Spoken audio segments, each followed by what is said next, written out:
जब हम stock market में इन्वेस्ट करते हैं तो एक्चुअली हम कहाँ इन्वेस्ट कर रहे होते हैं? स्टॉक्स में, राइट? लेकिन क्या आप स्टॉक्स को देख या फिर टच कर सकते हैं? नहीं ना। सेम केस बॉन्ड मार्केट का भी है। हम वहाँ बॉन्ड्स और दूसरी डेट सिक्योरिटीज में इन्वेस्ट करते हैं, लेकिन आप उन्हें फिजिकली टच नहीं कर सकते हैं।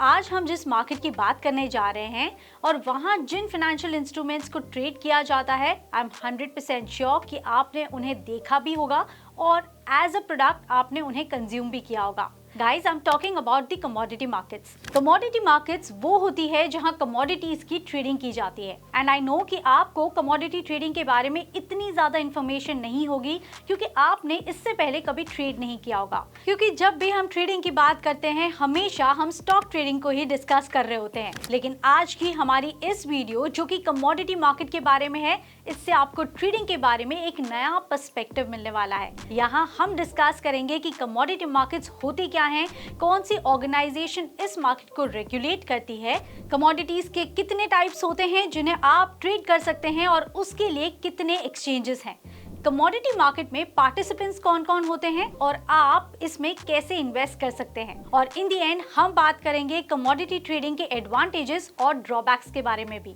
बिलीव मी गाइस, आज की हमारी ये वीडियो आपके लिए काफी इंफॉर्मेटिव होने वाली है। सो आई रिक्वेस्ट कि आप एंड तक हमारे साथ इस वीडियो में बने रहें ताकि आप एक इन्फॉर्म ट्रेडर और इन्वेस्टर बन सके। सबसे पहले तो बात करते हैं what exactly is a commodity market. Well, ऐसा मार्केट प्लेस जहां gold, energy, metals, crude oil, spices और बाकी कई दूसरी कमोडिटीज की ट्रेडिंग की जाती है, उसे हम कमोडिटी मार्केट्स कहते हैं। इसे forward market of commissions, in short FMC के द्वारा रेगुलेट किया जाता है, जिसके हेडक्वार्टर्स बॉम्बे में है। ये सेबी का एक डिवीजन है। 2015 में एफएमसी को सेबी के साथ मर्ज कर दिया गया था। रिसेंटली एफएमसी ने 120 कमोडिटीज को फ्यूचर में ट्रेड करने की परमिशन दी है, जिसमें पेरिशेबल और नॉन पेरिशेबल दोनों टाइप के गुड्स इंक्लूडेड हैं। इसके पीछे रीजन ये है कि इससे इन्वेस्टर्स का रिस्क रिड्यूस होगा, साथ ही साथ कंट्री की बढ़ती इन्फ्लेशन पर भी कुछ लगाम लग सकती है। मेजरली हम कमोडिटीज को दो कैटेगरीज में डिवाइड करते हैं,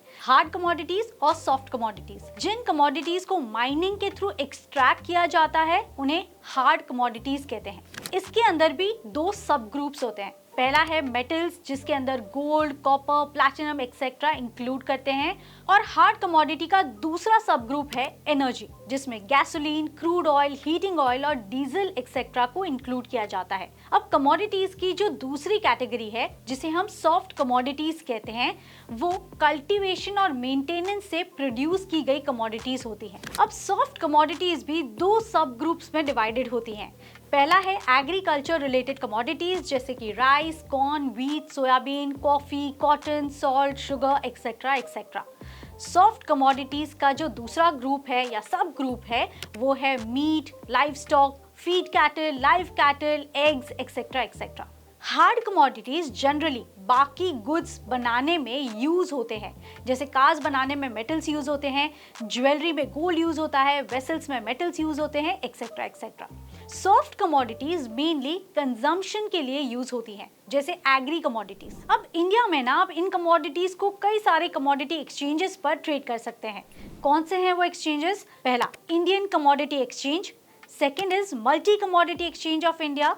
थर्ड इज NCDX यानी national commodity and derivative exchange, BSE और NSE। इंडिया में मेजरली MCX यूज होता है। अब डिस्कस करते हैं कि कमोडिटी मार्केट में पार्टिसिपेंट्स कौन कौन होते हैं। तो मेजरली दो पार्टीज ही कमोडिटी मार्केट्स को डोमिनेट करती हैं, स्पेक्यूलेटर्स एंड हेजर्स। स्पेक्यूलेटर्स ऐसे ट्रेडर्स होते हैं जो कि रेगुलरली कमोडिटी प्राइसेस को मॉनिटर करते हैं और उस बेसिस पर फ्यूचर प्राइसेस को स्पेक्यूलेट करते हैं। अगर उन्हें लगता है कि प्राइस इंक्रीज होगी तो वो उस कमोडिटी कॉन्ट्रैक्ट को बाय कर लेते हैं, और जब प्राइसेस बढ़ती है तब उन्हें सेल कर देते हैं और प्रॉफिट कमा लेते हैं। सिमिलरली अगर उन्हें लगता है कि इन फ्यूचर प्राइसेस गिर सकते हैं तो वो कमोडिटी कॉन्ट्रैक्ट को सेल कर देते हैं और बाद में रीपर्चेज कर लेते हैं, तो सेलिंग से भी प्रॉफिट कमाया जाता है। स्पेक्यूलेटर्स का मेन गोल किसी भी मार्केट फेज में प्रॉफिट बुक करना होता है। अब कमोडिटी मार्केट में सेकंड पार्टी जो कि डोमिनेट करती है, they are called hedgers. Generally producers और मैन्युफैक्चरर्स अपने रिस्क को हेज यानी रिड्यूस करने के लिए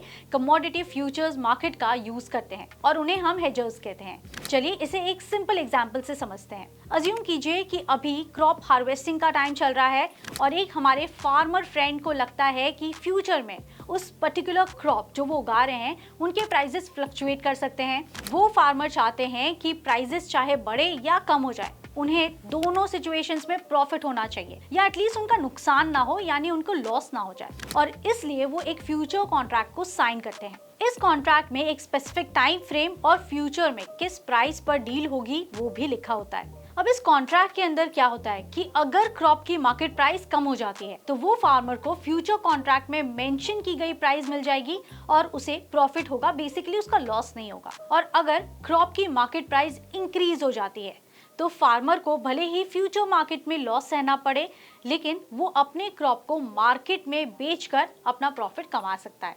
it is basically like an insurance to the farmer. तो इस तरह हेजर्स कमोडिटी फ्यूचर्स कॉन्ट्रैक्ट के थ्रू अपने रिस्क को रिड्यूस कर पाते हैं। लेकिन आखिर कमोडिटी फ्यूचर कॉन्ट्रैक्ट होता क्या है? ट्रेडर्स जिस कॉन्ट्रैक्ट के थ्रू ये गारंटी करते हैं कि वो एक स्पेसिफिक फ्यूचर डेट पर एक स्पेसिफिक प्राइस पर कमोडिटी की एक स्पेसिफिक क्वांटिटी को बाय या फिर सेल करेंगे, उसी कॉन्ट्रैक्ट को हम कमोडिटी फ्यूचर कॉन्ट्रैक्ट कहते हैं। ट्रेडर्स को फ्यूचर्स कॉन्ट्रैक्ट को बाय करते टाइम कमोडिटी की फुल कॉस्ट पे करने की कोई जरूरत नहीं होती है, बल्कि वो इनिशियल मार्केट प्राइस का कुछ पोर्शन या मार्जिन के फॉर्म में पे कर सकते हैं। तो लोअर मार्जिन्स की हेल्प से ट्रेडर्स कमोडिटीज जैसे कि प्रेशियस मेटल्स के फ्यूचर कॉन्ट्रैक्ट्स को उनकी ओरिजिनल कॉस्ट से काफी कम प्राइस पर परचेज करके प्रॉफिट्स कमा सकते हैं। अब जानते हैं कि कैसे आप कमोडिटीज में इन्वेस्ट या फिर ट्रेड कर सकते हैं। कमोडिटी ट्रेडिंग के लिए सबसे पहली रिक्वायरमेंट एक ट्रेडिंग अकाउंट की होती है, जो कि आप अपने प्रेफर्ड ब्रोकर के साथ ओपन कर सकते हैं। एंड क्योंकि कमोडिटीज को इलेक्ट्रॉनिक सिक्योरिटी नहीं होती है एंड वो फिजिकल फॉर्म में भी आपको डिलीवर की जा सकती है, इसीलिए आपको कोई डीमैट अकाउंट ओपन करवाना मैंडेटरी नहीं होता है। कमोडिटीज में आप फ्यूचर कॉन्ट्रैक्ट या फिर ऑप्शन कॉन्ट्रैक्ट के थ्रू ट्रेड कर सकते हैं, जो कि जनरली डेरिवेटिव्स के ही टाइप्स हैं। और आप तो जानते ही हैं कि डेरिवेटिव्स अपनी वैल्यू किसी अंडरलाइंग एसेट से डिराइव करते हैं, जो इस केस में कमोडिटीज है। जब आप डेरिवेटिव कॉन्ट्रैक्ट बाय या सेल करते हैं तो आप एसेंशियली अंडरलाइंग एसेट को ही प्री डिटरमाइंड प्राइस और स्पेसिफिक डेट पर बाय या सेल कर रहे होते हैं। इसे एक सिंपल एग्जांपल से समझ लेते हैं। लेट्स से कि आप गोल्ड में ट्रेड करना चाहते हैं। इसके लिए आप अपने ट्रेडिंग अकाउंट से गोल्ड के फ्यूचर्स या फिर गोल्ड के ऑप्शन कॉन्ट्रैक्ट को बाय कर लेते हैं। लेट्स सपोज आपने गोल्ड के फ्यूचर्स बाय किए हैं, मतलब आपने 10 ग्राम्स गोल्ड को 58,000 रुपीज में बाय कर लिया और इस कॉन्ट्रैक्ट की एंड डेट आज से 1 महीने की है। अब एसेंशियली इस कॉन्ट्रैक्ट का मतलब ये हुआ कि आज से 1 महीने के बाद आप 58,000 रुपीज के बदले 10 ग्राम गोल्ड को परचेज करने के लिए अग्री कर चुके हैं। और इस कॉन्ट्रैक्ट की एक्सपायरी पर जो सेलर है उसे आपको अग्रीड अमाउंट पर गोल्ड देना होगा, चाहे मार्केट में प्राइस 58,000 रुपीज से ज्यादा हो या फिर कम हो। अब on the day of expiry एक तरीका तो ये है कि आप गोल्ड की फिजिकल डिलीवरी एक्सेप्ट कर लें या फिर एक्सपायरी से पहले ही शॉर्ट टर्म में गोल्ड के प्राइसेस फ्लक्चुएशन से अपना प्रॉफिट बुक कर लें। अब कमोडिटी मार्केट में इन्वेस्ट करने के कुछ एडवांटेजेस और कुछ ड्रॉबैक्स यानी डिसएडवांटेजेस भी होते हैं। आपको दोनों बता देते हैं ताकि आप अपने डिसीजंस ले पाएं। शुरुआत करते हैं कमोडिटी मार्केट में ट्रेड या फिर इन्वेस्ट करने के एडवांटेजेस से। पहला एडवांटेज है diversification of the portfolio. Commodity market की परफॉर्मेंस अक्सर स्टॉक और बॉन्ड मार्केट के ऑपोजिट चलती है, सो ये एक तरह से नेचुरल हेज क्रिएट करता है आपके पोर्टफोलियो के लिए। अगर इकोनॉमी सही है तो कंपनीज भी अच्छा परफॉर्म कर रही होती हैं, जिसके चलते इन्वेस्टर्स स्टॉक्स यानी इक्विटी मार्केट्स में इन्वेस्ट करते हैं। लेकिन बैड इकोनॉमिक फेज जैसे कि रिसेशन के दौरान इन्वेस्टर्स सेफ इन्वेस्टमेंट ऑप्शन जैसे कि गोल्ड और ऑयल में इन्वेस्ट करना प्रेफर करते हैं। अगर आपको किसी भी मार्केट फेज में अपना पोर्टफोलियो सेफ रखना है तो आप कमोडिटी मार्केट में इन्वेस्ट करके अपने पोर्टफोलियो को डाइवर्सिफाई करके रख सकते हैं, यानी आपको एक नेचुरल हेज मिल जाएगा। कमोडिटी मार्केट का सेकेंड एडवांटेज है मार्जिन ट्रेडिंग। कमोडिटी ब्रोकर्स आपसे लो मार्जिन की डिमांड करते हैं, जिससे आप ज्यादा से ज्यादा लिवरेज ले सकते हैं और कमोडिटी को ट्रेड कर सकते हैं। कमोडिटी ट्रेडिंग के दौरान आपको जो लिवरेज प्रोवाइड किया जाता है वो स्टॉक्स के कंपैरिजन में काफी हाई होता है और स्पेकुलेटर्स और हेजर्स दोनों ही बोरोड कैपिटल का फायदा उठा सकते हैं। मतलब आपका रिटर्न ऑन इक्विटी भी हाई हो जाता है। अब कमोडिटी ट्रेडिंग का थर्ड एडवांटेज है हेज अगेंस्ट इन्फ्लेशन। कुछ कमोडिटीज जैसे कि गोल्ड, सिल्वर और ऑयल ने हिस्टोरिकली इन्फ्लेशन के अगेंस्ट ट्रेडर्स को हमेशा बचाया है। जब इन्फ्लेशन बढ़ता है तो गुड्स और सर्विसेज की प्राइसेस भी इंक्रीज हो जाती हैं, जिसके साथ साथ कमोडिटी की प्राइसेस भी बढ़ने लगती है और उन्हीं कमोडिटीज को ट्रेड करके आप अपने इन्वेस्टमेंट्स पर जो रिटर्न्स जनरेट कर सकते हैं वो भी ज्यादा होते हैं। तो ये तो हुए सारे एडवांटेजेस। अब कमोडिटी मार्केट में ट्रेड करने या फिर इन्वेस्ट करने के कुछ ड्रॉबैक्स यानी डिसएडवांटेजेस भी होते हैं, उसे भी समझ लेते हैं। पहला डिसएडवांटेज है कंपैरेटिवली लेसर रिटर्न्स। अगर हम स्टॉक और बॉन्ड मार्केट की बात करें तो वहां आपको कैपिटल गेन्स के साथ साथ डिविडेंड्स और कूपन्स के थ्रू भी कमाई होती है, लेकिन कमोडिटी ट्रेडिंग में आपके पास कोई एडिशनल सोर्स ऑफ इनकम नहीं होता है, जिसके चलते आपके जो ओवरऑल रिटर्न्स हैं वो कंपैरेटिवली कम हो सकते हैं। हाई रिटर्न्स अचीव करने के लिए आपको एक एक्सपर्ट कमोडिटी ट्रेडर होना जरूरी होता है। कमोडिटी ट्रेडिंग का सेकंड डिसएडवांटेज है हायर रिस्क। अब यूजुअली इमर्जिंग मार्केट्स में कमोडिटी मार्केट इक्विटी मार्केट्स के कंपैरिजन में थोड़ा ज्यादा अनस्टेबल और थोड़े ज्यादा वॉलेटाइल होते हैं। डिमांड और प्रोडक्शन कैपेसिटी में जरा से चेंजेस आने पर कमोडिटी प्राइसेस पर बड़ा इम्पैक्ट देखने मिलता है। इसलिए जरूरी है कि आप as a trader commodity market के इंटरनल और एक्सटर्नल फैक्टर्स को अच्छे से समझें और कमोडिटी ट्रेडिंग से पहले उस पर्टिकुलर कमोडिटी के जो बेसिक फंडामेंटल्स होते हैं उसे समझ लें, उसे जान लें। फॉर एग्जांपल, अगर आप कॉटन में ट्रेड करते हैं तो यू नो कि पेस्ट लगने से सप्लाई कम हो सकती है एंड प्राइसेस इंक्रीज हो जाएंगे। किसी कंट्री में कॉफी का हायर प्रोडक्शन होने से प्राइसेस कम हो सकती हैं, एक्सेट्रा एक्सेट्रा। कमोडिटीज के फंडामेंटल्स इक्विटीज से काफी अलग होते हैं, बस जो underlying concept of supply and demand होता है वो सेम रहता है। इक्विटी मार्केट्स और कमोडिटी मार्केट्स की जो एक्सपायरी डेट्स हैं वो काफी अलग अलग होती हैं एंड एक्सपायरी से पहले एक डिलीवरी डेट भी फिक्स्ड होती है, जिसे आपको समझ लेना चाहिए। जब आप कमोडिटी में ट्रेड करना स्टार्ट करते हैं ये सारी डिटेल्स का आपको खास ध्यान रखना होता है। सो फ्रेंड्स, ये थी हमारी आज की कमोडिटी मार्केट से रिलेटेड वीडियो। चलिए क्विकली इस वीडियो का रिकैप कर लेते हैं। सबसे पहले कमोडिटी मार्केट्स होते क्या हैं? ऐसा मार्केट प्लेस जहां आप सारी कमोडिटीज ट्रेड कर सकते हैं।